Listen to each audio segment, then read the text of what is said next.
Então, boa tarde. Bem-vindos ao ciclo de webinars Scientech for Society. Este ciclo de webinars é da responsabilidade da direção da Faculdade de Ciência e Tecnologia da Universidade Nova de Lisboa e é organizado pelos professores João Carlos Lima, João Correia de Freitas, Ricardo Jardim Gonçalves e por mim própria. E surge como um imperativo. As universidades têm uma missão de responsabilidade social, têm a missão de comunicar a ciência que se faz em prol e para o uso e melhoria das condições de vida na sociedade, têm a missão de explicar a ciência ao cidadão comum. E é isto que nós pretendemos com este ciclo de webinars, explicar a ciência que se faz aqui na FCT, de forma a partilhar convosco aquilo que vocês podem aproveitar no vosso dia-a-dia para criar ligações convosco, com a sociedade. Estamos dispostos a fazer interações com quem nos contactar, estamos dispostos a fazer parcerias e, portanto, espero que seja muito produtivo este ciclo de webinars que ficará disponível. A gravação vai ficar disponível no nosso site, no laboratório de e-learning. Os webinars que vão sendo apresentados também ficarão disponíveis. E quero desde já convidar-vos também para o primeiro webinar, que não este de lançamento do ciclo, o primeiro webinar que será já no próximo dia 14 de outubro. Temos connosco, para dar início a este ciclo de webinars, as pessoas relevantes da nossa universidade e da nossa faculdade, que impulsionam a investigação aplicada, e eu passo então a apresentar a professora Elvira Fortunato, que é um prazer e uma honra tê-la connosco, é a vice-reitora da Universidade Nova para a investigação e, portanto, faz todo o sentido tê-la aqui connosco, mas, mais uma vez, muito obrigada. A professora Elvira Fortunato dispensa apresentações. Para além de ser uma figura proeminente da ciência em Portugal, foi recentemente galardoada com o prémio Horizon Impact Award 2020 e talvez, penso que é a pessoa que tem mais bolsas para a investigação, as bolsas milionárias, as bolsas ERC. Esperemos que continue a fazer ciência, porque agora tem muitas entrevistas para dar e, portanto, muitas sessões para abrir, como esta, e, portanto, precisará também de calma e de tempo para fazer a sua investigação e para continuar aqui a produzir pela ciência em Portugal e muito agradecemos em nome da organização e da direção, tê-la aqui presente connosco. Portanto, passo a palavra à professora Elvira Fortunato. Muito obrigada, Elvira. Muito obrigada, Fátima, por essas palavras. Muito bom dia a todos. Eu, em primeiro lugar, queria cumprimentar, e vou fazer isto um bocadinho à bruxelês, portanto não vou pôr títulos. Queria cumprimentar o diretor da nossa escola, o Virgílio Machado. Queria cumprimentar também o coordenador dos nossos centros de investigação, o Luís Caires. Queria parabenizar os organizadores por esta iniciativa, que já foram mencionados, e gostaria de cumprimentar também quem nos está a ver neste webinar. Acho esta iniciativa extremamente excelente e, aliás, como o nome indica, a ideia não é só dar a conhecer aquilo que se faz aqui na Faculdade de Ciência e Tecnologia, mas uma vez que estes webinars estão abertos a toda a Nova, ao mundo, é também poder partilhar e, acima de tudo, tentar arranjar sinergias entre as várias áreas. Aliás, nós na reitoria e eu ultimamente ou quando fui para lá com o pelouro da investigação, uma das coisas que nós notamos é que, como estamos em campos diferentes, estamos deslocalizados geograficamente, por vezes é difícil falarmos uns com os outros. Isso foi também qualquer coisa que nós na reitoria e eu em particular tentámos aproximar mais os investigadores, nós todos aproximarmos mais a ciência que fazemos na universidade no seu todo, e criámos até o Science Day, que também decorreu a terceira edição na passada terça-feira.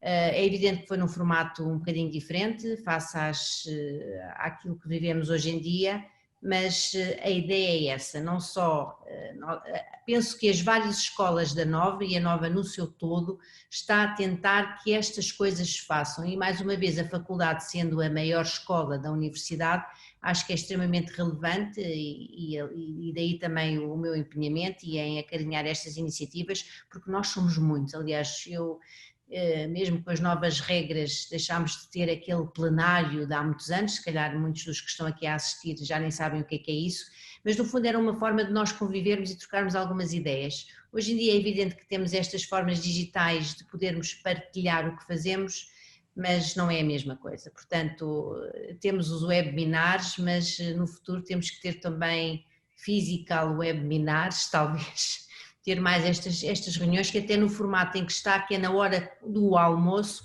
acaba por fazer com que as próprias pessoas tenham disponibilidade, não só os oradores para poder partilhar, mas assim para também tentarmos ter uma audiência maior. Pronto, eu não vou perder mais tempo, mas gostaria, e uma vez que foi falado, eu ganhei um prémio na passada semana, aliás, que está aqui, este prémio do Horizon Impact Award. Eu gostaria, já que estou aqui na minha casa, gostaria de dedicar este prémio a todos vocês. Aliás, alguns dos que estão aqui presentes foram meus professores, outros foram meus alunos e outros são meus colegas. Portanto, eu acho que este prémio também é vosso e eu gostaria muito de o partilhar convosco, porque eu acabo por ser, no fundo, uma privilegiada, formei-me aqui, trabalho aqui, investigo aqui, dou aulas aqui e no fundo sou aquilo que sou devido ao próprio espírito da FCT. Portanto, despeço-me e que venham mais coisas destas, porque está ao alcance de todos. Eu às vezes costumo dizer aos meus alunos, às vezes achamos que só lá fora é que temos coisas boas, ou que só o japonês ou o americano é que consegue fazer. Não, nós também conseguimos. E acima de tudo, não podemos nem ter complexos de superioridade nem de inferioridade. Bom dia a todos, espero que tenhamos hoje o primeiro e um excelente webinar pelo professor António Câmara. Bom dia. Obrigada, Elvira. Passo então a palavra ao Sr. Diretor, que é o nosso diretor da FCT e o impulsionador e o mentor de todas as nossas atividades, inclusivamente as atividades de divulgação que estamos a fazer e que procuramos, com as quais procuramos chegar a todos. Sr. Diretor, professor Virgílio Machado, tem a palavra. Muito obrigada.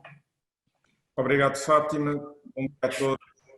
É com particular satisfação que estou nesta abertura deste ciclo de seminários, na forma de webinars, que ao fim e ao cabo correspondem a uma estratégia da direção de alargar ao máximo o conhecimento da comunidade da FCT.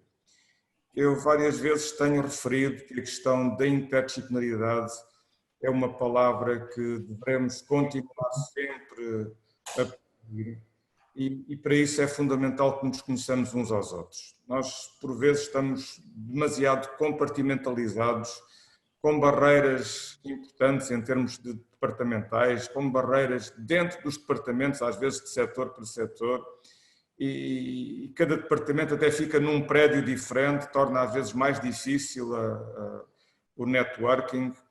Portanto, temos que combater este isolamento que às vezes, em que às vezes nos sentimos, e nesta situação de direção em que eu percebo que percebia muito pouco disto quando estava no meu departamento, porque ao fim e ao cabo cada um tem tendência a resolver os seus problemas internos e o trabalho com pressão acaba por ficar mais dificultado e às vezes até era mais fácil colaborar, até pelas pressões que se colocam a nível global, às vezes era mais fácil colaborar com uma escola estrangeira do que com o nosso colega que estava aqui ao lado.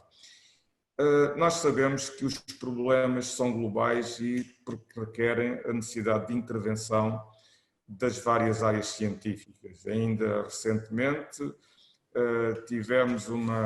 estamos envolvidos num processo que uma determinada empresa pediu uma determinada intervenção e rapidamente os nossos departamentos, por própria iniciativa, falaram uns com os outros e estão a lançar uma resposta a esse desafio. Isto é fundamental para nós podermos realmente sermos também capazes de, na ligação com a sociedade, termos uma linguagem que seja entendível.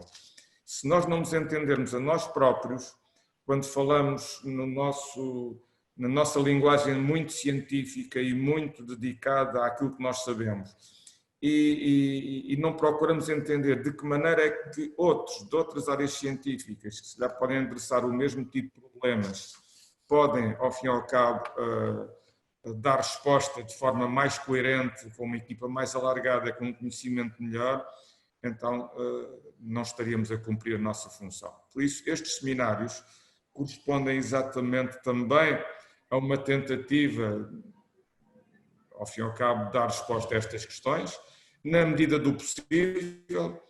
O facto de ser à distância é outra forma também de podermos experimentar a situação. E eu estou particularmente satisfeito porque vejo que há 60 pessoas que estão aqui presentes e o que já é bastante representativo para as pessoas poderem, ao fim e ao cabo, dar o privilégio a esta atividade em detrimento do eventual almoço que estariam a ter neste momento. Isso significa que isto está a chamar a atenção das pessoas. Gostei muito de ouvir a professora Elvira falar na sua simplicidade e humildade e oferecer, ao fim e ao cabo, o trabalho deles o trabalho dela a todos nós. O prémio, da forma como ela o interpreta, é extensível, ao fim e ao cabo, a todos, representa, ao fim e ao cabo, todo um sentimento de uma comunidade. Eu já dei os parabéns à professora Elvira e é sempre um ativo importante. É uma pessoa que nos pode inspirar e é nessa medida também que nós devemos pensar. Qualquer um de nós pode ser Elvira. Este é o sentimento que deve ficar. Qualquer um de nós terá o apoio da direção, terá o apoio de toda a estrutura que nós pudermos fazer movimentar, para cada um que se possa sentir que também pode ir mais além. E é com este ir mais além que nós podemos, utilizando uma linguagem que se quer simples, podermos comunicar aquilo que fazemos. Antes da pandemia, nós tínhamos tive uma ligação com a Embaixada Britânica, através de uma área que eles têm para a divulgação da comunicação em ciência, em que chegámos a traçar o primeiro caminho para podermos ter uma atividade mais importante nesta área. Eu depois convidei a professora Fátima para pegar nesta área da comunicação e tenho que reconhecer publicamente que o trabalho que ela tem estado a montar tem sido muito importante para a escola e acompanhada por toda esta equipa que eu estou muito satisfeito também de ter na direção, que também está presente na organização, à qual queria agradecer, não só à professora Fátima Rodrigues, como ao João Carlos Lima e também ao Ricardo Jardim Gonçalves e também ao João Correia de Freitas, que também tem estado sempre presente e cada vez mais, neste momento de pandemia, no apoio à escola, nestas componentes mais interativas que ele domina. Por isso, muito obrigado a todos por estarem presentes, aproveitem, desfrutem. Uma palavra particular também para o nosso colega António Câmara. Ele é um disruptor, é uma pessoa atrevida, científica, empreendedora, investigadora, teve muitas experiências boas, às vezes não tão boas, mas ao fim e ao cabo pode ser muito inspirador para todos nós também o talk que ele nos vai dar. Eu sei isso porque já o ouvi várias vezes e é sempre bom nós percebermos o que é que como é que está o mundo, qual é a visão de cada um de nós tem do mundo, porque ao fim e ao cabo também o que nós precisamos é ter mundo dentro da nossa escola e perceber como é que podemos, ao fim e ao cabo, ir mais longe, caminhando mais juntos, percebendo o que é que cada um faz e podemos ter sinergias a partir daí. Tenho a certeza que isto vai funcionar e as áreas que foram definidas para os seminários, para os webinars, correspondem exatamente àquelas áreas que nós trabalhamos em termos de estratégia de desenvolvimento na escola nos próximos anos, à volta das questões relacionadas com a saúde, com a inovação digital, com a logística e o manufacturing, com as questões culturais e da herança cultural, com as questões relacionadas com os materiais e os micro e nano e smart materiais, e depois também com as questões mais difíceis de entrar, mas que não podemos não deixar de entrar, que tem que ver com a exploração do espaço, as questões da defesa e as questões que têm que ver, ao fim e ao cabo, com as novas fronteiras do conhecimento, porque o mundo cada vez é mais pequeno e provavelmente teremos que enverdar também por outras áreas que atualmente, se calhar, não estão tão consolidadas. Portanto, muito obrigado a todos e bom dia e bom trabalho. Obrigada, Sr. Diretor. Vou então passar agora a palavra ao professor Luís Caires. O professor Luís Caires é o coordenador dos centros de investigação, tem um papel muitíssimo importante na nossa faculdade, um know-how muitíssimo importante e não podia deixar de estar presente nesta apresentação. Luís, passo a palavra então. Olá, Luís, boa tarde. Bom dia ou boa tarde a todos e obrigado pela oportunidade que nos dão de estar aqui, os centros de investigação da FCT. Aproveito para cumprimentar todos os colegas.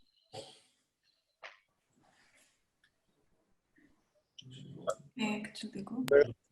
O microfone, peço desculpa, foi sem querer. Eu estava a dizer que aproveito para cumprimentar todos os colegas aqui presentes, em particular os colegas da direção que tiveram a iniciativa de organizar este ciclo de seminários, que, como já foi dito, sem dúvida que é muito útil e contribui para uma maior coesão dentro da escola, um maior conhecimento da investigação que se faz. Todos sabemos que a função de uma universidade é basicamente, pensamos nós, transmitir conhecimento, mas o conhecimento das universidades é transmitido com base na geração de conhecimento que as universidades têm, em particular do conhecimento científico, e no fundo é essa a base do conhecimento científico gerado, original pela universidade, pela faculdade, é essa que é de facto a base de toda a cadeia de valor que uma escola pode produzir. Nós somos uma escola que tem uma comunidade de investigação de grande dimensão, muito ativa, muito competitiva. Estamos presentes globalmente através dos nossos investigadores, dos centros de investigação a nível internacional.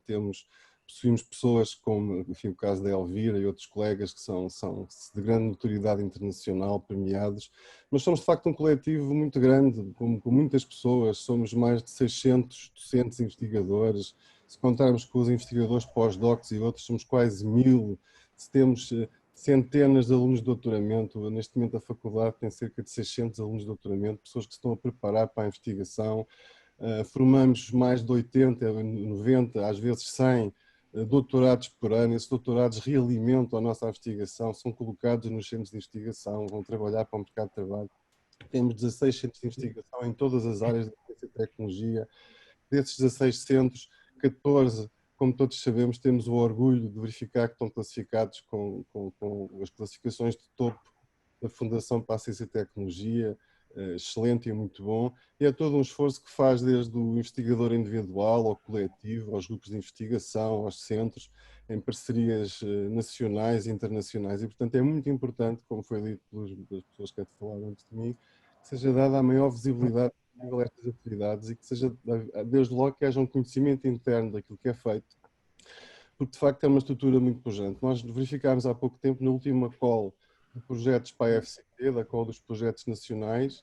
De acordo com as informações da RIA, foram submetidos cerca de 430 projetos, que é uma coisa de facto fabulosa. Se nós pensarmos que existem cerca de 420 docentes, que metade destes projetos foram submetidos por docentes e outra metade foram submetidos por pessoas que têm outro tipo de vínculo à faculdade, nomeadamente investigadores ou de carreira de investigação ou pós-docs.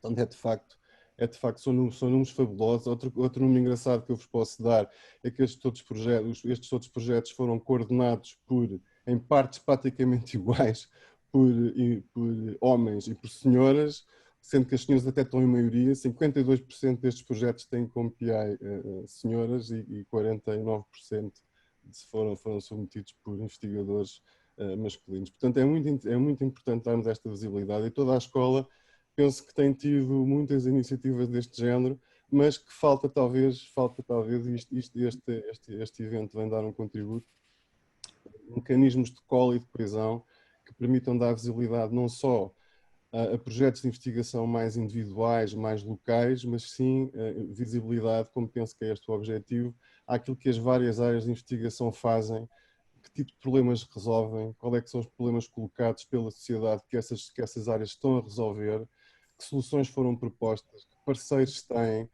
com que tipo de entidades externas trabalham, e portanto isso é muito importante porque cria uma cola e cria uma possibilidade de nós imaginarmos, eu também tenho um problema parecido que pode ser resolvido, e isso parece-me extremamente fundamental, numa abordagem de uma investigação mais problema-orientada, virada para a resolução de problemas, que sem prejuízo de haver, obviamente, a investigação fundamental que é indispensável estar presente também numa universidade. Então não me vou alugar muito, há sempre muito mais a fazer, mas dar aqui uma mensagem também, obviamente, em nome dos centros de investigação, que acabam por desempenhar um papel importante e estruturante na investigação que é feita na faculdade, que estamos, obviamente, todos muito motivados para contribuir, e, portanto, dou os parabéns à iniciativa e passo de novo a palavra à Fátima Rodrigues, nossa colega, a mentora deste projeto. Obrigado. Obrigada, Luís. Vamos continuar então com uma pequena apresentação do projeto, feita por um dos organizadores, o professor João Carlos Lima, que é o subdiretor adjunto para a investigação. João Carlos, passo então a palavra. Obrigado, Fátima. Queria começar por cumprimentar todos e também congratular-me pelo número de pessoas que estão a ter. O objetivo é exatamente esse.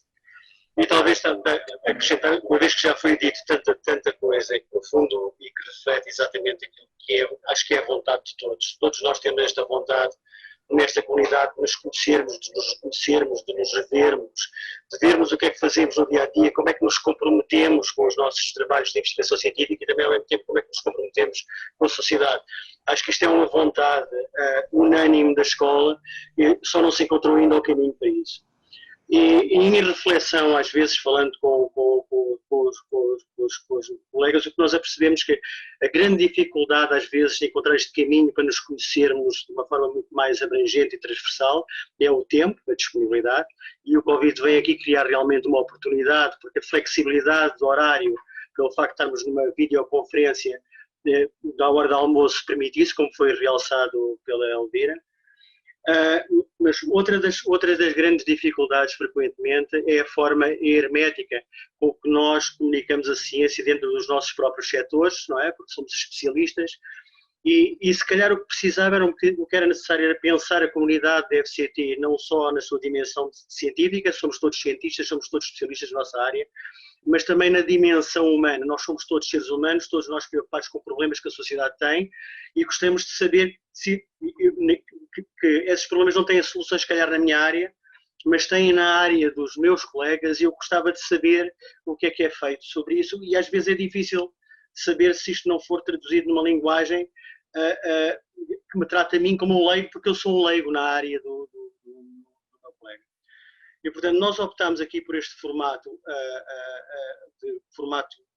de comunicação relativamente curta e numa linguagem que seja uma linguagem acessível a todos, para que todos nós possamos partilhar este espírito de comunidade mais do que estarmos num espírito de mais de trabalho, de comunicação científica. O formato é também para aumentar a flexibilidade pré-gravado, o que nos dá uma vantagem grande, porque nós vamos poder construir um repositório que tem alguma relevância, como a Elvira referiu. Depois, quando nós queremos comunicar através da ponte para as outras unidades orgânicas e queremos mostrar o que é que nós fazemos para encontrar as tais sinergias, o que é que podemos fazer, temos um repositório. Eles não precisam de estar aqui, não tiveram a oportunidade de aqui estar, mas nós gravamos e temos a possibilidade de lhes mostrar o que é que fizemos e encontrar pontos também. Portanto, acho que estamos todos um bocadinho de acordo com isso. E eu vou só fazer uma pequena apresentação para terem noção que só no mês de setembro temos vários exemplos que são fáceis de encontrar da notoriedade que os nossos investigadores conseguem trazer para a nossa escola e provavelmente estamos já desatualizados, não é? Porque no mês de outubro serão outras e no mês de novembro serão outras e, portanto, nós temos que arranjar uma forma de nos comunicarmos uns com os outros e de irmos sabendo o que é que todos nós fazemos. Portanto, deixem-me só tentar partilhar o ecrã. Desculpem lá a minha atitude um bocadinho info-excluída relativamente a isso, mas eu sou apenas um químico. Portanto, share screen.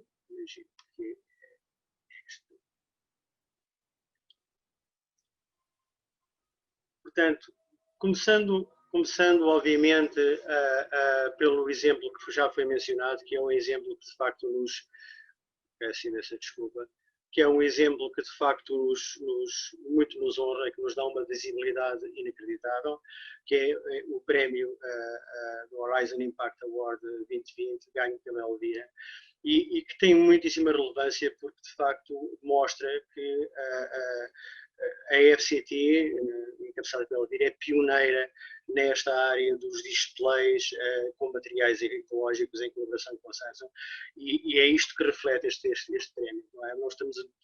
Não é um prémio fácil, é um prémio que marca realmente, é uma bandeira que nos coloca como pioneiros numa área muitíssimo relevante da tecnologia para a sociedade. Eu não posso também, obviamente, deixar de chamar a atenção que a nossa colega Maria Paula Diogo também ganhou o prémio Leonardo da Vinci, atribuído pela Society for the History of Technology, e obviamente em reconhecimento pelas contribuições científicas que tem tido. Isto também nos deu bastante, algo que nos dá bastante relevância internacional. E de todos os outros setores existem os prémios que vão sendo oferecidos pelas várias entidades que oferecem prémios. Temos em setembro 2 prémios Santander, um prémio do projeto IntelliArt, que é conduzido pelo nosso colega António Brandão Muniz, que é um prémio que tem como objetivo estudar como a inteligência artificial pode afetar em vários países a organização do trabalho, assim como um projeto como a @Rehab, que é um projeto que pretende melhorar a interação homem-homem, a interação homem-máquina através de um módulo de comunicação digital. Portanto, tudo isto são coisas com impacto na sociedade, que têm relevância para a sociedade. Temos também projetos interessantes que envolvem estudantes. Por exemplo, temos um projeto que é o projeto HomeSafe, que envolve 7 estudantes coordenados pela nossa colega Cláudia Quaresma, que no fundo é uma plataforma, uma aplicação para monitorização de sintomas das pessoas idosas e excluídas, e o projeto SafeCook, que é um projeto, é uma plataforma de partilha de receitas, que também faz a gestão do planeamento semanal das refeições e a criação automática de lista de compras. E claro, a relevância que nos dá pelo facto de uma equipa de paleontólogos portugueses ter descoberto uma jazida com 68 milhões de anos, que era um ninho de dinossauros, e que foi conhecido também, saiu em notícias em todos os sítios. E por último, também não esquecer a relevância que tem a coordenação internacional do projeto do Cyber Physical Intensive Care Medical System for COVID, que pretende, pelo nosso colega Ricardo Gonçalves, pretende coordenar um conjunto de serviços relacionados com a melhoria da supervisão e da assistência aos doentes, utilizando sensores e inteligência artificial e bases de dados. Portanto, e isto, vamos lá ver, de certeza que neste momento em que estou a falar com vocês já estou desatualizado, porque neste momento já há outras coisas que estão a ser feitas e outras coisas que vão ter relevância e vão aparecer na sociedade. É por isso que nós precisamos deste encontro. É um encontro de amigos, de amigos, de pessoas que se conhecem, pessoas que não se conhecem e que se vão conhecer, que gostam de ciência, gostam de partilhar ideias e gostam de fazer um caminho em conjunto para encontrar soluções, porque nós temos essa capacidade cá dentro, ok? Só precisamos de um espaço, assim um café onde a gente possa conversar um bocadinho sobre isso. Passo um bocadinho agora, vou apresentar entre aspas, como isto as sessões são gravadas, nós vamos passar agora à apresentação científica, entre aspas, digamos, de cariz científico, é a apresentação do nosso colega António Câmara, que depois estará presente para responder a dúvidas e a questões que lhe sejam postas na parte final da nossa apresentação. Fátima?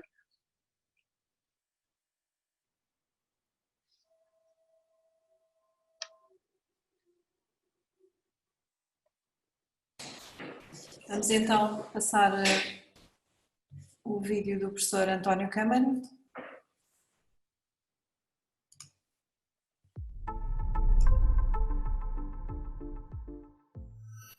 Bom dia.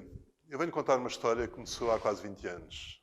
Nessa altura, nós pretendíamos possibilitar aos portugueses a interação com o computador, era no início dos anos 90, e uma percepção do que iriam ser os impactos ambientais dos projetos que estavam a ser implementados em todo o país. E achámos que a melhor forma de resolver este problema era criar uma realidade virtual em que o país fosse representado virtualmente, tridimensionalmente, e em que fosse possível depois, utilizando modelos de simulação, avaliar esses impactos. Na Expo 98, o projeto Portugal Digital mostrou isso mesmo. Foi possível aos portugueses, a pelo menos 1,5 milhão de portugueses, voar sobre o país e visualizar pelo menos os dados que estavam associados a cada concelho. Infelizmente, o projeto não foi para a frente, mas nós continuamos uma investigação que eu posso intitular O Mundo como o Nosso Browser. Essa investigação inclui vários departamentos da faculdade, começou no Departamento de Ambiente, houve várias pessoas do Departamento de Informática que se associaram e também do Departamento de Química, mais tarde, e várias firmas que nasceram aqui no campus, duas delas, Webms e Invisible, que estão hoje cotadas em Toronto e Frankfurt, são exemplo daquilo que nós conseguimos. Isto é, nós conseguimos passar de um projeto de investigação, onde houve dezenas de doutorados e mestrandos, para algo que é tangível hoje no mundo real. Só que este sucesso não foi feito através das ideias originais ou com as ideias originais da realidade virtual. Foi baseado, mais recentemente, numa tecnologia que se chama realidade aumentada e que todos nós vão essencialmente experimentar na próxima década.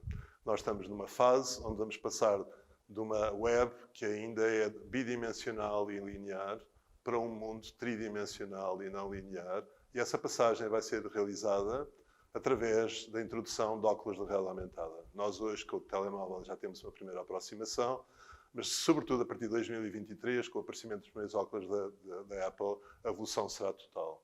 E nós aqui estamos convictos que vamos fazer parte dessa revolução e eu vou contar, no fundo, a evolução nestes últimos 20 anos e terminar com um slide que aponta para caminhos distintos daquilo que nós conhecemos hoje e experimentamos hoje todos os dias na web. E, portanto, neste percurso, eu vou falar sobre realidade aumentada. E realidade aumentada é a sobreposição de informação sintética, texto, imagem, som, sobre o mundo real.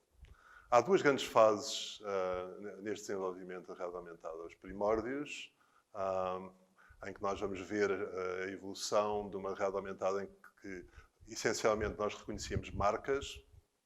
Todos nós estamos familiarizados, por exemplo, com o reconhecimento do QR Code, por exemplo, nos restaurantes hoje, até uma realidade aumentada em que já não há reconhecimento de marcas.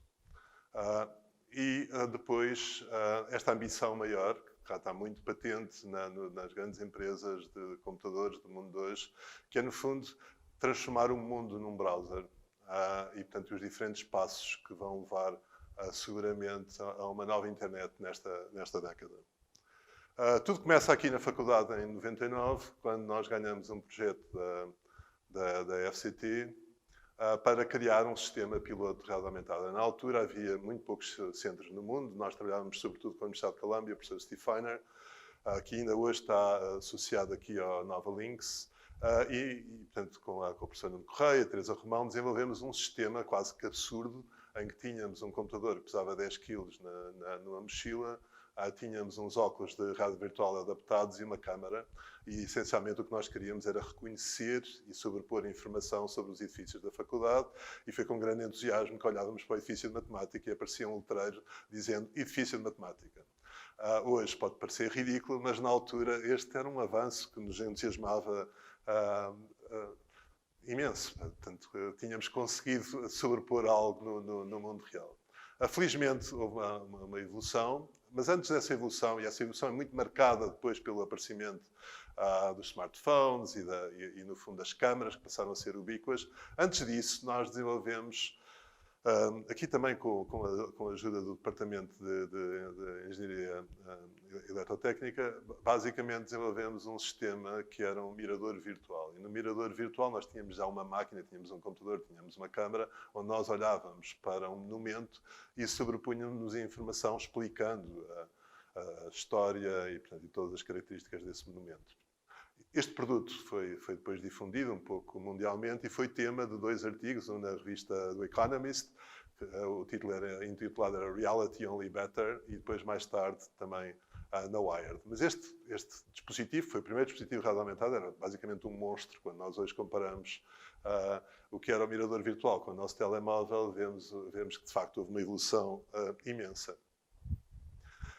Simultaneamente, e também do laboratório do professor Steve Feiner, surgiu o Art Toolkit, que, no fundo, nessa altura era a ferramenta que todas as pessoas usavam para fazer aquilo que se chamava realidade aumentada. Eu ainda sou um purista. Eu acho que realidade aumentada é a sobreposição de informação sobre o mundo real. Aqui, no fundo, reconhecemos uma marca e depois fazemos uma extrusão com um vídeo ou uma imagem 3D.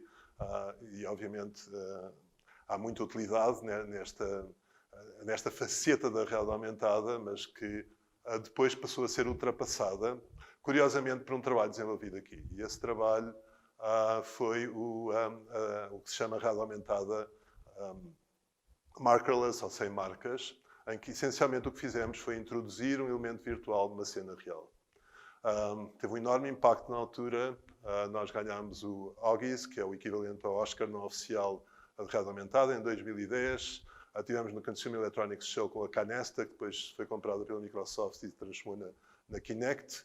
Aqui na imagem, neste vídeo, que vão poder ver, está Antão Almada, que nessa altura era o nosso Chief Technology Officer e hoje é o Principal Engineer na Farfetch. E, portanto, ele, como muitos, também antigo estudante aqui da faculdade. Nós, quando começámos estes projetos, tínhamos uma visão, e a visão era a oposta de um filme do Woody Allen, A Rosa Púrpura do Cairo. A ideia na Rosa Púrpura do Cairo é que o ator saía do filme. Nós sempre ambicionámos colocar um ator dentro do filme. E este vídeo evidencia que conseguimos, finalmente, cumprir este sonho. O Antão Almada, que hoje é Principal Engineer da Farfetch e trabalhava na iDreams e foi aluno aqui da faculdade, entra no filme e interage com objetos virtuais. Ele vai esculpir, vai selecionar produtos e todos esses produtos, todos esses objetos que estão no ecrã têm também um comportamento físico próximo do mundo real. Este vídeo é um marco. Nós ganhámos com ele um dos principais prémios, ou o principal prémio em realidade aumentada na altura, o Augies, e evidencia o que é realidade aumentada sem marcas. O outro desenvolvimento em realidade aumentada, no fundo, é a popularização destas ferramentas anteriores, do reconhecimento das marcas, da introdução de elementos virtuais em cenas reais. Por exemplo, hoje uma aplicação muito conhecida é a aplicação do IKEA, feita com a Apple, onde eu posso inserir um sofá na minha sala. Mas muitas das aplicações continuam ainda muito a ser uma sobreposição sobre o mundo real. Eu vou a um supermercado, aponto para uns cereais e tenho uns efeitos especiais, ou, se quiser ter uma aplicação mais útil, olho para uma máquina de lavar e tenho as instruções sobrepostas à máquina de lavar. Neste momento, nós estamos numa fase em que todas estas áreas de realidade aumentada estão-se a difundir. Obviamente, eu não estou aqui a falar das aplicações, se calhar, mais populares, do Instagram, do Snap, do TikTok, que essencialmente sobrepõem efeitos especiais.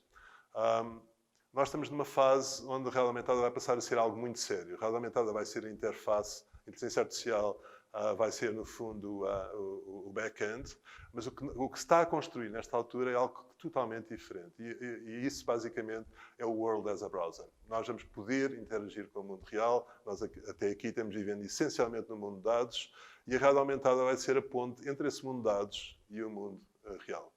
E nós, curiosamente, já antevíamos essa possibilidade há muitos, muitos anos. Eu escrevi algo sobre um livro que publiquei em 2002, sobre essa visão de eu estar na rua, olhar para a Serra da Rábida e sobrepor a Serra da Rábida anterior às pedreiras e apanhar um susto. A grande possibilidade que nós temos com esta nova realidade aumentada advém do facto de nós podermos hoje saber as coordenadas de todos os pontos do nosso campo de visão. Quando sabemos essas coordenadas, no fundo, podemos imaginar que temos uma nuvem de pontos à nossa frente. Temos um canvas onde podemos fazer o que nós quisermos. Nós podemos esculpir, nós podemos desenhar, nós podemos escrever. E isso é exatamente aquilo que vai acontecer no futuro. Nós vamos ter os óculos, vamos ter câmaras ou outros sensores que dão-nos a noção de profundidade. Nós podemos escrever, nós podemos desenhar, E esta é uma revolução extraordinariamente importante, porque, no fundo, os óculos de realidade aumentada vão, no fundo, fundir todos os outros dispositivos que temos até hoje e constituir-se como um novo padrão com hipóteses imensas. Nós, ao longo do tempo, fomos experimentando que interfaces é que este novo mundo vai possibilitar. E uma delas, por exemplo, um primeiro exercício foi, imaginemos que estamos no computador e temos as mensagens a chegar e estamos a geri-las através de gestos que as arrumam no ecrã. Nós temos várias outras alternativas, algumas mais sofisticadas, em que se utilizam, por exemplo, inteligência artificial, com reconhecimento de voz, para nos guiarmos, por exemplo, num museu, e em que a interface é sempre o que nós podemos considerar uma interface natural, ou através de gestos, ou através de voz. Nós temos também, e aí entra uma nova visão do mundo como interface, nós nem sempre vamos interagir com o mundo através de dispositivos, como os telemóveis ou os óculos. Vai ter sentido nós, de vez em quando, tocarmos no mundo. E a Invisible, que nasceu de um trabalho conjunto com o grupo do professor Pina aqui na faculdade, criou o touch points, que, no fundo, na altura, nós imaginávamos como fossem likes que nós podemos atribuir a produtos ou objetos no mundo real. E, portanto, nós podemos olhar para o mundo como um browser, não só do seu ponto de vista digital, mas também físico. Vai haver pontos onde nós podemos entrar em contacto no mundo real que, no fundo, nos permitem interagir com o mundo de dados que está subjacente. Estes próximos slides decorrem de várias experiências que temos feito. Umas na academia, outra nas empresas que criámos, entretanto, a partir aqui da faculdade. Esta é uma muito curiosa, feita na altura dos Jogos Olímpicos, no Rio, onde trabalhámos com a Cisco e com vários músicos e com a Câmara do Rio. E o que nós fizemos foi associar dados ambientais à música. De forma que as pessoas passeavam pela cidade e se, por exemplo, a poluição do ar atingisse níveis dramáticos, havia um ruído horrível.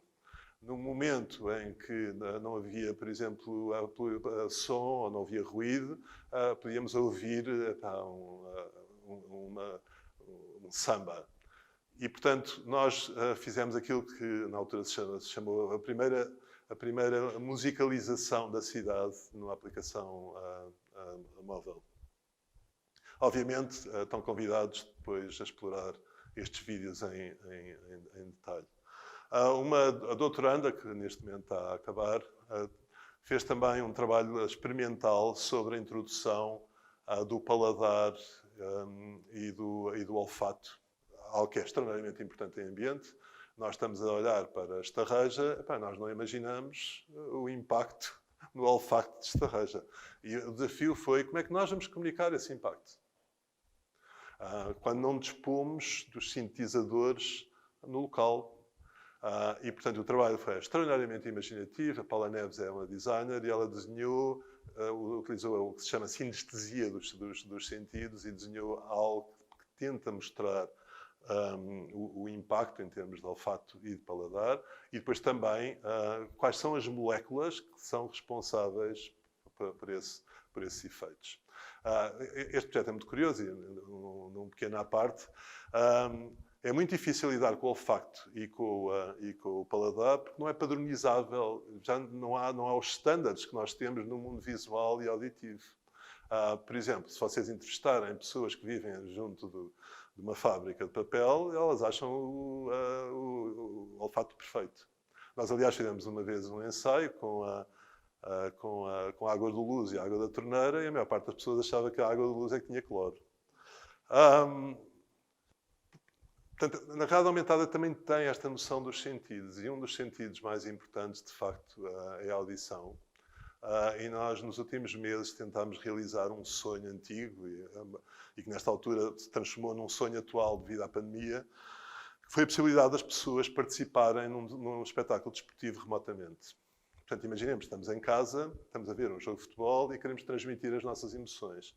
Enquanto não temos 5G, é impossível, por causa da latência, gritarmos ou assobiarmos. E por isso o que nós fizemos foi um código dos sons mais habituais em futebol, incluindo, por exemplo, cânticos, e demos a possibilidade às pessoas de enviarem esses sons. Houve no final da época passada, houve uma experiência com a Sport TV, mas a experiência mais fantástica que tivemos foi espacializar esse som no Estádio de Alvalade. E este vídeo mostra o efeito. Foi de tal forma que houve um professor aqui da faculdade que me ligou, nessa altura, para ter umas dúvidas, disse-me, eu contei-lhe deste projeto, ele disse, agora já percebo, ele vive ao pé do Estádio de Alvalade. Hoje julguei que havia lá um jogo. Este vídeo evidencia também a realização de outro sonho, a possibilidade das pessoas remotamente enviarem as suas emoções para um estádio durante um jogo de futebol. Nos tempos do Covid, este pareceu-nos um tema atual e graças à colaboração do Sporting e do Manel Faria, um grande especialista português de som, nós espacializámos o som que as pessoas enviavam de casa no estádio de Alvalade, de tal forma que pessoas que viviam perto do estádio julgavam que se tratava de um jogo real. Outra experiência que fizemos muito recentemente, esta também no Brasil, foi algo espetacular. Portanto, esta experiência foi para ilustrar justamente o 5G, que acaba com a latência, e pusemos o holograma do Lucas Lima a tocar remotamente e projetámos o holograma numa sala onde estavam a tocar música dos Led Zeppelin. Demos depois também a hipótese às pessoas para assistirem de várias formas, incluindo óculos de realidade virtual. E o que fizemos aqui é o que vai ser corrente nos próximos anos. Muito provavelmente, se eu der este seminário daqui a 5 anos, vão ter o holograma na vossa sala. E eu basicamente estarei noutro local qualquer. Eu não queria acabar sem o sonho que nos move há 3 anos. Infelizmente não vou poder aprofundá-lo. Mas esse sonho decorre muito desta visão da realidade aumentada como, no fundo, propiciadora de uma nova internet. Nós estamos envolvidos num projeto para Lisboa, que vai ser apresentado daqui a umas semanas, onde vamos ilustrar o que pode ser uma nova internet. A internet até aqui é uma internet que resulta da consolidação. É uma internet que é dominada por plataformas que nos organizaram a vida. mesmo que remotamente. Hoje, 80% das receitas de publicidade em Portugal vão para o Google e para a Amazon, o que, no fundo, prejudicou enormemente os mídias locais. Nós temos plataformas como a Amazon, temos plataformas como o Uber, que basicamente organizaram a vida em Portugal e um pouco pelo mundo inteiro. Nós, por lado do hardware, temos também a influência chinesa. E nós achámos que era a altura de ir contra os gigantes, arriscar e criar um novo browser chamado Arian. Temos o enormíssimo prazer de trabalhar com Lisboa e mostrar como vai ser possível criar uma nova internet em que mudamos deste conceito atómico do site para outro, que chamamos Smart Tag. E por isso eu despeço-me avisando que daqui a 2, 3 semanas seguramente ouvirão falar deste trabalho, que para mim é no fim o final desta história que começou há mais de 20 anos e que espero que tenha de si um impacto muito para além daquele que tivemos ao longo do tempo na vida académica. Bom dia, obrigado.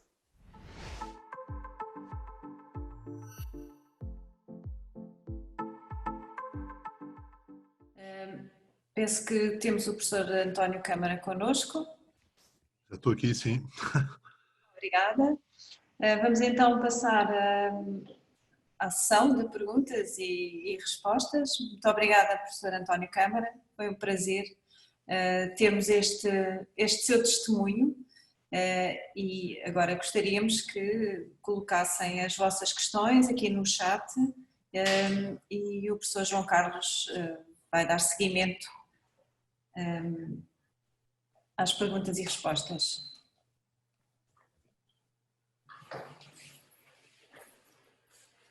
Portanto, a ideia, eu penso que a Fátima não explicou bem, portanto, a ideia é um bocadinho, se tiverem alguma dúvida, em vez de fazermos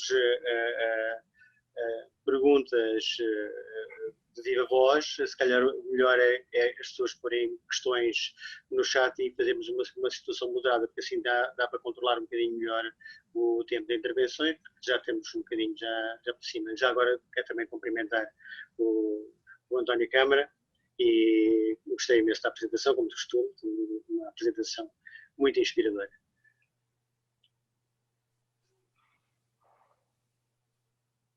Portanto, parece que ficaram todos muito esclarecidos. Será que dá para abrir, António, será que dá para abrir um bocadinho mais o jogo sobre essa nova forma do browser que não tem, que vai abolir o conceito de web page? Bem, não precisas, sem violar nenhum segredo comercial. Não. Essencialmente nós temos trabalhado há muitos anos a tentar georreferenciar qualquer objeto. E trabalhamos muito em localização indoor e, portanto, no momento em que chegámos à conclusão que podíamos georreferenciar qualquer objeto, nós começámos a pensar, para além da georreferenciação, o que é que eu posso, se eu etiquetar esse objeto, o que é que eu vou ter mais na etiqueta? E portanto, eu posso ter metadados, eu posso ter programas associados por computador e assim sucessivamente. Portanto, partindo desse ponto, chegámos à conclusão que podíamos organizar o mundo de uma forma diferente. Nós depois, portanto, uma parte importante é que nós temos vivido essencialmente no mundo dos dados, na internet, mas nós vivemos no mundo real. E aquilo que vai permitir fazer a ponte entre o mundo real e o mundo dos dados é a realidade aumentada. E esta camada da realidade aumentada que vai definir tudo é o que tem sido chamado tags e em que nós estamos a tentar adicionar inteligência. E a partir daí começámos a elaborar também como é que nós vamos poder ligar essas tags, como é que nós no fundo estruturamos todo um novo sistema de exploração do mundo real baseado nesse conceito.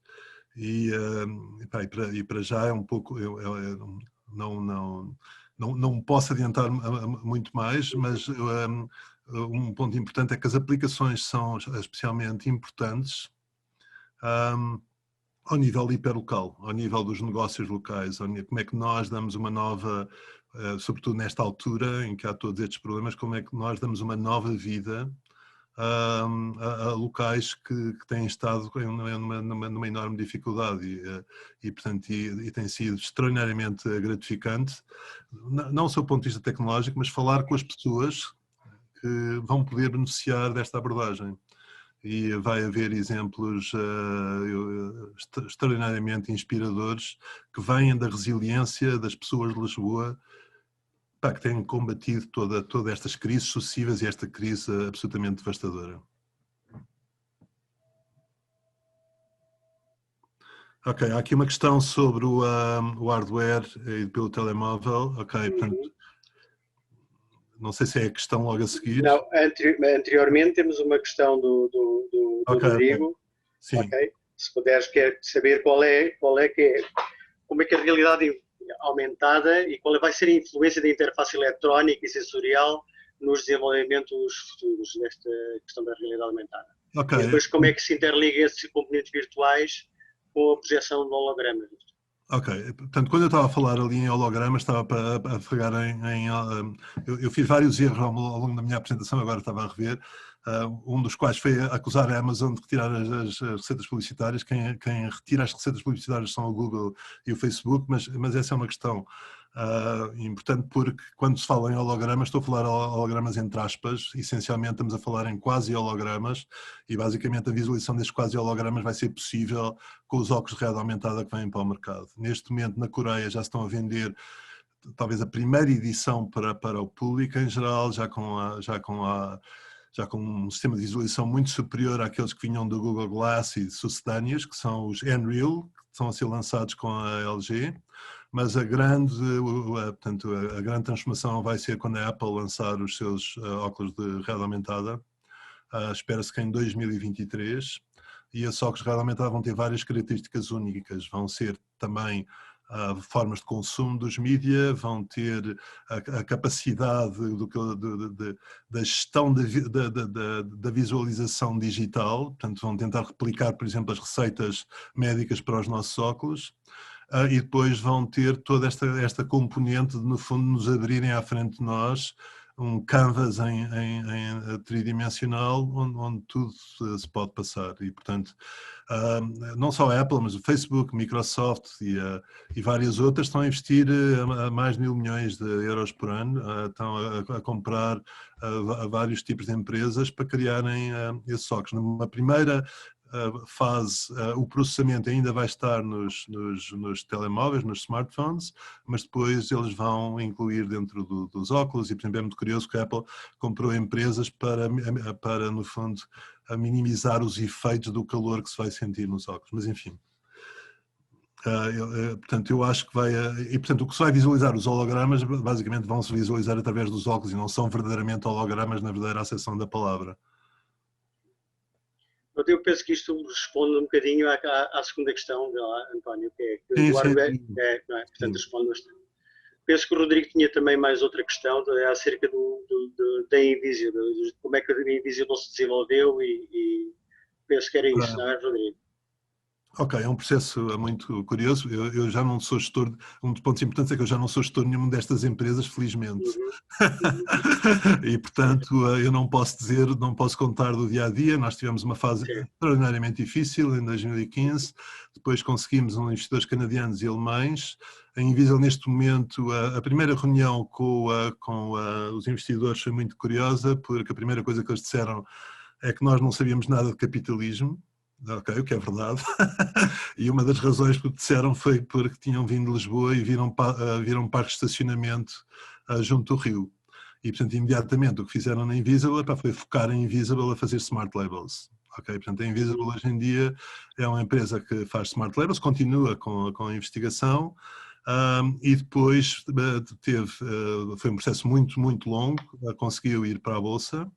Hoje em dia tem uma gestão que é baseada, portanto o CEO é finlandês, tem um novo diretor-geral que é um americano, que era o diretor de inovação da L'Oréal nos Estados Unidos, e através da presença na Bolsa comprou uma fábrica na Suécia, e portanto consegue produzir milhões de ecrãs eletrocrómicos por dia. comprou também uma empresa de comercial também na Suécia, tem uma presença no Canadá. Eu já não acompanho o dia a dia. Eu acho que se calhar o João Lima sabe mais do que eu, porque está em projetos de investigação. Alguns dos projetos de que eu era mais fã na Invisible foram cortados sem piedade pelos investidores, como o Print2, que era a tal plataforma. E, portanto, eu basicamente neste momento não posso contar mais da Invisible do que isto. Eu nesta altura estou muito mais girado no fundo para criar uma vida académica única, de revolucionar o mundo e ir contra os gigantes que gerem a internet, e portanto, obviamente, acompanho toda a parte de empreendedorismo. Uma das coisas que tem sido muito curiosa é eu interagir com as pessoas que estão a criar novas empresas, muitas delas aqui na faculdade, notáveis, por exemplo, a parte daquela firma de engenharia biomédica, do diagnóstico a partir da tosse é fantástica. A Aplica também, que a inteligência artificial, portanto, uma das coisas mais curiosas neste momento na FCT é que há inúmeras firmas novas a surgirem e portanto, muitas delas tiveram esta pouca sorte desta crise que atrasou tudo, mas o potencial está aí. Portanto, e uma das coisas que me dá mais prazer neste momento é dizer-lhes: nunca peçam dinheiro emprestado aos bancos. É o meu primeiro conselho. Ok. Temos aqui uma pergunta do colega nosso da Nova Medical School, que é médico de cuidados intensivos, que diz que o cuidado dos doentes Covid abriu uma porta sobre a telemedicina e muitas vezes pensei em como sistemas de realidade aumentada e virtual permitiam avaliar um doente, incluindo imagem, som, tato, temperatura, etc., reduzindo o risco de contágio direto. Procurei na literatura empresas dentro desta área e fiquei com a impressão de tudo ser muito embrionário e fora do campo médico. Quer teres um comentário para isto? Ok, tenho.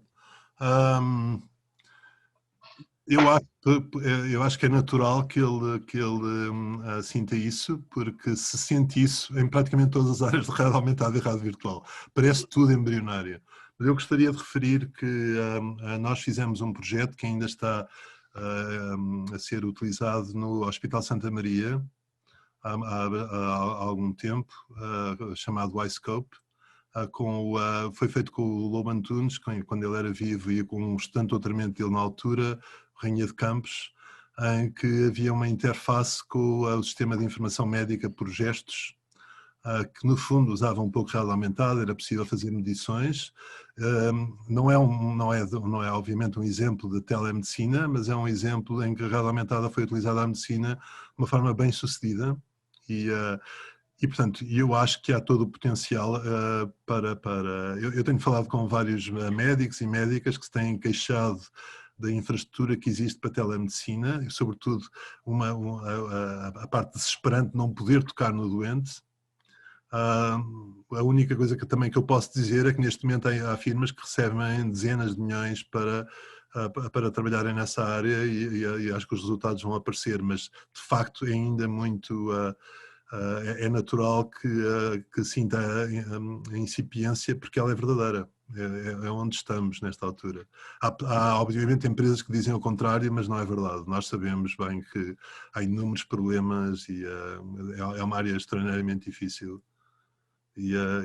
Portanto, é difícil apontar um exemplo que vá muito para além daquilo que nós estamos a fazer neste momento, nesta sessão. Agora temos aqui uma questão que é filosófica, é interessante, do nosso colega Luís Gonçalves, que diz que com a integração entre o nosso mundo físico e a da internet, como é que será a privacidade do que observamos com os nossos olhos assegurada? É um perfeito horror. Ok. Portanto, se nós olharmos Portanto, neste momento o que acontece é que quer o Google, quer o Facebook têm... quer dizer, por exemplo, uma das coisas caricatas neste momento do Covid era nós discutimos a privacidade da Stay Away, ok? Quando o Google e o Facebook sabem tudo sobre nós. Ok, portanto, estávamos nestas discussões românticas sobre o Stay Away, quando nós temos, quer dizer, tudo. E a parte de realidade aumentada é assustadora porque para além de saberem o que é tudo que fazemos no local, as pessoas vão saber para onde é que estamos quer dizer, essas empresas vão poder deduzir o que é que nós estamos a ver. Ok? O que levanta enormes problemas. E portanto, isso vai acontecer, quer dizer, vai haver toda... Eu acho que esta parte da privacidade vai ser cada vez mais uma luta cívica e massiva, mas é fatal que a atração pelos dados que se vão conseguir vai ser enorme. Portanto, quer dizer, mas não é só a parte da visualização. Por exemplo, a Apple neste momento tem um sistema de pagamento que, integrado com aquilo que eles estão a fazer com a empresa em Israel que trabalha em processamento de imagem, vai permitir compras por impulso, basicamente em qualquer momento da nossa vida.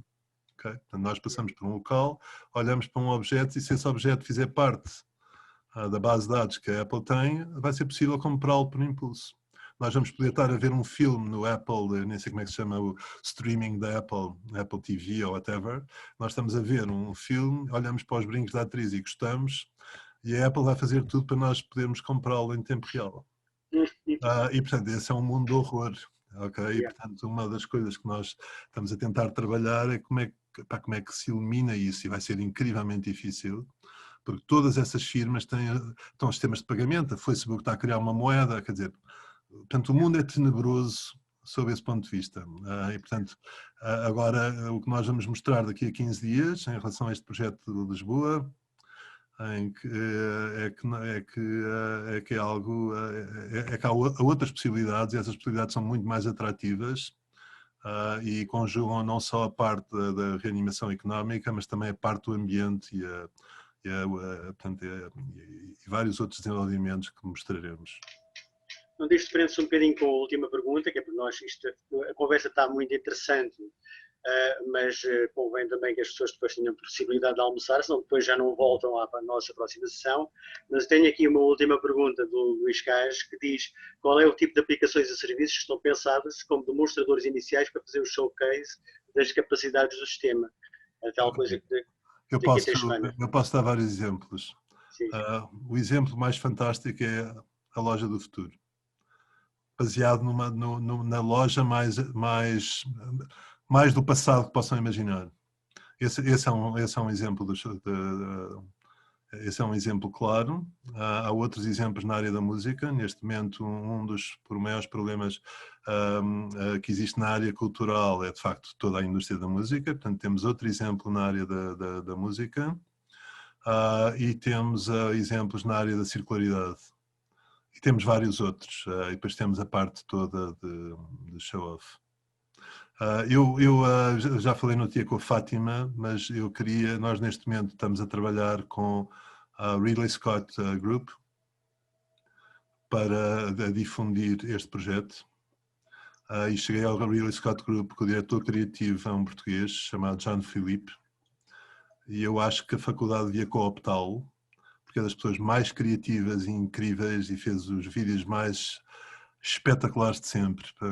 E portanto eu propus o nome dele para falar, porque de facto foi um conhecimento fortuito e incrível que abriu uma janela espetacular. Aliás, o Ridley Scott vem cá ao Web Summit e é muito curioso porque eles estão a fazer filmes para todas as novas cidades do mundo que aparecem até e há algumas planeadas para fora da Terra. Portanto, esta é uma oportunidade de conjugar completamente uma cidade histórica com o futuro. Eu tenho que então encerrar a sessão e passar a dar as últimas palavras à Fátima, que é a grande coordenadora de todas estas atividades. Muito obrigado a todos, ao António pela apresentação, a todas as intervenções. Eu acho que foi uma conversa muito divertida e instrutiva. Fátima? Obrigada, João. Pronto, eu despeço-me agradecendo ao professor António Câmara o excelente webinar que nos apresentou, agradecendo aos colegas que estiveram aqui também a iniciar esta apresentação do ciclo de webinars, a professora Elvira Fortunato, o senhor diretor e o professor Luís Caires, e queria agradecer também em especial aos colegas da organização, ao professor João Carlos Lima, que esteve aqui presente, e ao professor Ricardo Gonçalves, que também está aqui na assistência, e ao professor João Correia de Freitas. Sem eles não conseguiríamos fazer este ciclo de webinars.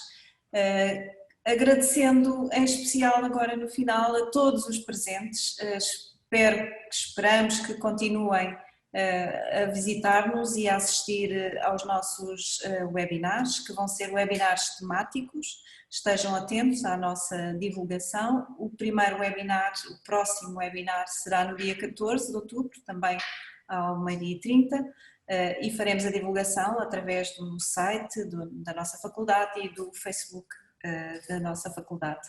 Muito obrigada então, dou por encerrada este início do ciclo Scientech for Society.